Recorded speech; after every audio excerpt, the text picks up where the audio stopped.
Para lumuwag ang trapiko sa EDSA, iminungkahi ng tanggalin ang bus carousel at maningil ng congestion fee. Yan po ang pinusuhan sa Barangay Saksi ni Val Merina.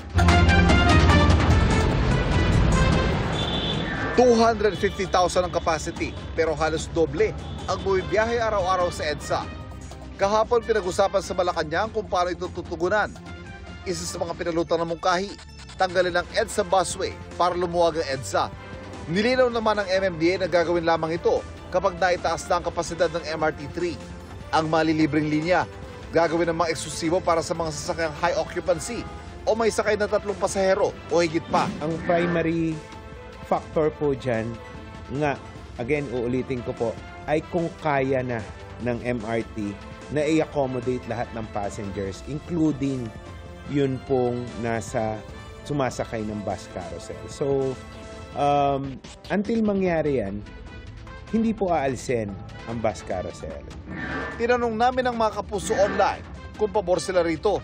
Sagot ng isa, huwag tanggalin ang EDSA busway at sa halip, pagbutihan at paglawakin pa raw dapat ito. Komento naman ng isa pa, kapag inalis ang busway, mas magkaka-traffic dahil kung saan-saan magbababa ang mga bus.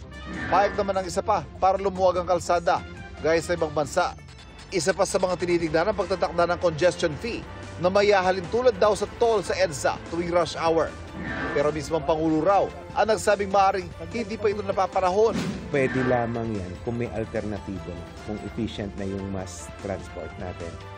Komento ng isa nating kapuso online, hindi rin daw nito masusolusyonan ang trapiko dahil hindi na maaaring palawakan pa ang daan. Sabi naman ng isa pa, mas magpapahirap lang ito sa mga motorista. At para naman sa isa pa, mas magsisikip ang mga inner road kapag naghigpit ang EDSA. Ayon sa Department of Transportation, hinihintay ang resulta ng feasibility study ukol sa kung paano pagbubutihin ang EDSA busway. Nanindigan ng DOTR na ang EDSA busway ay isa sa pinaka-efficient na public road transport system sa Metro Manila. Mahalagang hakbang daw ito para sa progresibong public transportation system. Para sa GMA Integrated News, Ivan Mayrina ang inyong saksi.